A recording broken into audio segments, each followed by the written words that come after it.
اور اللہ کو راضی کرنے کا طریقہ بتا دیا ہے کہ حضرت محمد صلی اللہ علیہ وسلم کی پاک زندگی اپنا لو۔ عرب و عجم کے لیے کامیاب ہونے کا یہی راستہ ہے۔ سلطان محمود غزنوی نے 33 سال حکومت کی اور دنیا کا دوسرے نمبر کا بادشاہ ہے۔ پہلے نمبر پر چنگیز خان ہے، دوسرے نمبر پر محمود غزنوی ہے، تیسرے نمبر پر سکندر یونانی ہے، چوتھے نمبر پر تیمور لنگ ہے۔ یہ دوسرے نمبر کا بادشاہ ہے محمود غزنوی۔ 410 ہجری میں یہ مرا ہے، 33 سال حکومت کی ہے۔ 1974 میں زلزلہ آیا غزنی میں تو اس کی قبر پھٹ گئی، مزار پھٹ گیا، تو ظاہر شاہ مرحوم نے دوبارہ تعمیر کروایا اور تعمیر کرنے کے لیے پھر قبر کو پورا کھول دیا کہ وہ نیچے تک پھٹ گئی تھی۔ جب قبر کو کھولا گیا تو سارے حیران رہ گئے کہ اندر سے 1000 سال ہوئے مرے ہوئے تابوت کی لکڑی صحیح سلامت تھی۔ تو وہ بڑے پریشان ہوئے، تابوت صحیح سلامت، 1000 سال ہو گئے مرے ہوئے، ان کا کھولو۔ تو جس آدمی نے کھولا تو وہ پلٹ کے پیچھے گرا، بے ہوش ہو گیا۔ پچھلوں نے آگے بڑھ کے دیکھا تو وہ سلطان جو 33 سال حکومت کر کے مرا اور مرے ہوئے 1000 سال ہو چکے ہیں، وہ اپنے تابوت میں ایسے پڑا تھا جیسے کوئی ابھی اس کی میت کو رکھ کے گیا ہے، اور اس کا سیدھا ہاتھ سینے پر تھا، الٹا ہاتھ ایسے سیدھا تھا، اور کفن اس کا یہاں تک آیا ہوا تھا، اور ہاتھ اتنے نرم تھے جیسے زندہ کے ہوتے، اور 1000 سال مرے ہوئے ہو چکے ہیں۔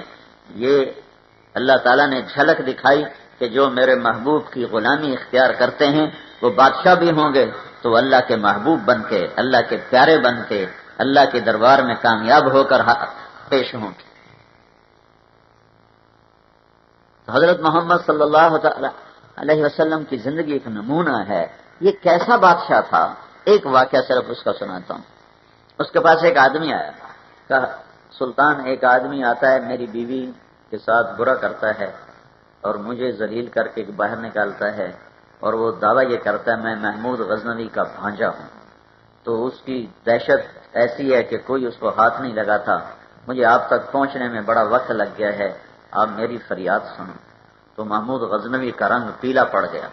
اس نے کہا جب وہ آدمی آئے تو فوراً میرے پاس پہنچو، اور اپنے پہرے داروں سے کہا کہ اس کے لیے رکاوٹ نہ بنو۔ تیسری رات وہ شخص بھاگا ہوا آیا کہ وہ ظالم میرے گھر میں گھس گیا ہے۔ محمود نے تلوار اٹھائی اور اس کے ساتھ چلا، فوراً سیدھا اس کے گھر میں گھسا، اور جاتے اس نے پہلے چراغ بجھایا، پھر تلوار کا ایک وار کر کے اس کی گردن اڑا دی۔ اس کے ساتھ ہی زمین پر گر گیا اور کہنے لگا وے حقا اس سے نہیں، تیرا بھلا ہو، مجھے پانی پلا، جلدی سے پانی پلا۔ تو وہ بھاگ کے گیا، اس نے آ کے پانی پلایا، تو کہنے لگا چراغ جلاؤ۔ جب چراغ جلایا تو اس کی میت کو دیکھ کر کہنے لگا الحمدللہ۔ تو اس نے پوچھا سلطان یہ سب کچھ کیا ہے، میں سمجھا نہیں، آپ نے ایک دم پانی مانگا، پھر اس کو دیکھ کر آپ نے الحمدللہ کہا، یہ کیا چکر ہے؟ تو محمود نے کہا جب تو آیا تھا میرے پاس تو میں نے قسم کھائی تھی جب تک تیری مدد کو نہیں پہنچوں گا نہ روٹی کھاؤں گا، نہ پانی پیوں گا، نہ سوؤں گا۔ آج تیسری رات ہے، میں جاگ رہا ہوں، میں بھوکا ہوں، میں پیاسا۔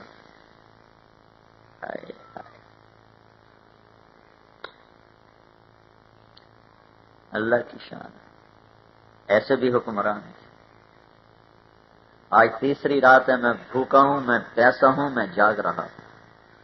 تو جب میں نے اسے قتل کیا ہے تو میں نے پیاس سے بے حال ہو کر تم سے کہا پانی پلا، اور جو میں نے الحمدللہ کہا ہے وہ اس بات پر کہا ہے کہ یہ تو میرے خاندان کا ہی نہیں تو میرا بھانجا کہاں سے ہو گیا، یہ تو میرے نام پر تمہیں اور تم ڈرا کر اپنا کام پورا کر رہا تھا، میرا کچھ نہیں لگتا، میرے خاندان پہ کوئی حرف نہیں آیا ہے، یہ پتہ نہیں، میں تو اس کو جانتا بھی نہیں کون۔